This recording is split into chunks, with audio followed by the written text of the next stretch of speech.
iddoo mariin hin jirretti nageenyi hin jiraatu, iddoo mariin hin jirretti rakkoon hin furamu. Kanaaf hawaasni keenya irraa inni guddaan akka marii biyyaalessaatti gaggeeffamaa jiru kan hawaasni keenya bifa qixa ta'een ana dabalatee rakkoolee biyya kana keessatti waggaa dheeraadhaaf xaxaa ta'anii turan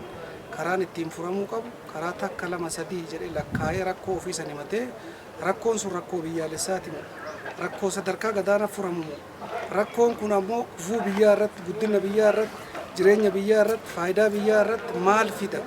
kanaaf kun ka'eenyuuti haqti abbaa sanii baatee ifaanifatti akka mul'atuuf murteessaadha keessattuu jiraattonni naannoo Oromiyaa sadarkaa rakkoolee waggaa 150 xaxaa ta'anii turan kana karaa ifa ta'een rakkoo marii biyyaalessaa keessatti dhiyaatee furamuu akka danda'u keessaa hawaasni keenya dargaggeessi shamarran beektonni naannoo marii kanatti iddoo bal'aa laatanii fi yaada qaban san uumanii fuudhanii iddoo karaa teessoo irratti fidanii karaa nagahaatiin waan kana yoo xumuran biyya walabaa biyya nagahaa biyya badhaatu biyya waa hundi keessatti mul'atu uumuu dandeenya waan ta'eef mariin biyyaalessaa amma godhamaa jiru kun akka kiyyatti marii jajjabeeffamuu qabu marii deeggaramuu qabu marii tumsamuu qabu marii waa hundi itti hiikamu laafaanis jabaanis akkasumas sabni xiqqaanis sabni bal'aanis keessoo isaa kan itti furatu waan ta'eef nuuf murteessaadha. Waan qabnu waan gaafataa turre waan waggaa dheeraaf rakkataa turre san karaa ifa ta'een kan itti furannu waan ta'eef hundi keenya yaada qabnu dhiyeessinee keessatti akka hirmaannu jedha jechuudha. Qaamni garagaraa gahee garagaraa qabu dargaggeessaaf dargaggeettiin kutaan hundinuu mari'atee marii saniin milkaa'inaa walii yoo deebi'e qaamni mari'ate waa bilcheessee waan mari'ate nageenya waaraa lafa qabsiisuuf biyya immoo gar tokko dhuftee guddina biyyaatiif cimina biyya cimtuu ijaaruuf magaalaa keenya keessa osoo hin taane waliigala biyyattii keessatti nageenya mirkaneessuuf mariin barbaachisaadha. Kutaan kun hundi yoo mari'atee gara mariitti dhufe yaada bilchaataadhaan biyya kana ijaaruuf utubuu waan danda'uuf mariin amma godhamaa jiru kun waan sirriiti. Kutaaleen hawaasaa garagaraa keessattuu dargaggoonni keenya dubartoonni abbootiin amantaa maanguddoonni jaarsoleen biyyaa tumsa barbaachisu kamiyyuu gochuun isarraa eegamaa jechuudha. Siyaasan garagara ta'uu danda'anii garuu afaan qawweetiin hiikamuu kan dandeenye nageenyi afaan qawweetiin dhufuu kan dandeenye qaamni kamiyyuu amanee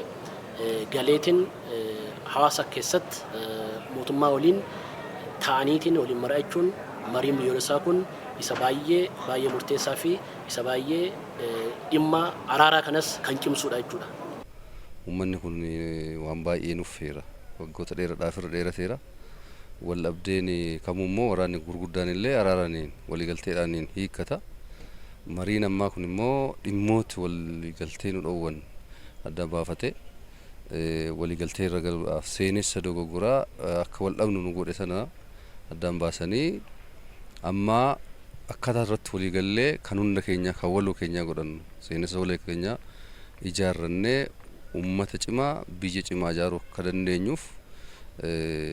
marii qophaa jedhee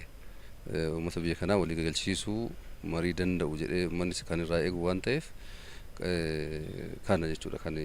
marii kanarraa eegu. Hirmaattonni bakkicharra jiranii fi hawaasni ga'eensaa inni achi jirus waa'ee biyya isaatii quuqama biyya isaatii qabaatee dhugummaa isaa waan jiru sana kaasee mari'achiisuu qaba. Akkasumas immoo hawaasni keenya isa sana hubatee nagaan akka biyya keenyaaf bu'u nagaadhaan akka biyyi keenya jiraatu yoo nagaan jiraate malee eenyuyyuu jiraachuu akka hin dandeenye beekee karaa marii qabuun waliigalteedhaan teessoo irra taa'anii mari'atanii waliigalanii wanta jiru irratti furmaata laachaa deemu waliigalaa deemutu nurraa eegama. Gaafii waggaa dheeraadhaaf wal dhabdee waggaa dheeraadhaaf kana dura taa'amaa ture gara marii kanaan kan hiikamaa jiru ta'uu isaati kan argamaa jiru.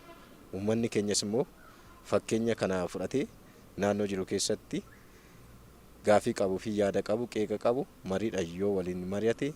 rakkoon kamtuu furmaata argachuu akka danda'amu fakkeenyummaa gaarii kan achirraa mul'achaa jiru. Keessumaa immoo dhimma nageenyatti wal qabsiisee nageenyi yeroo dura turee fi yeroo ammaa jiru baay'ee garaagarummaa kan qabuu fi ammas nageenyi gaararraa kaasee hanga nagaatti bakka lafa qabatee jijjiiramni guddaan mul'achaa kan jiru ta'uudha fi baay'ee hawaasi keenyas immoo rakkinaa fi wantoota adda addaa isa danqaa ture sana amma deebi'ee karaa guutuu ta'een hojii misoomatiif sochiin hawaasni keenya gochaa jiru gaariidha jechuuf hin danda'ama jechuudha.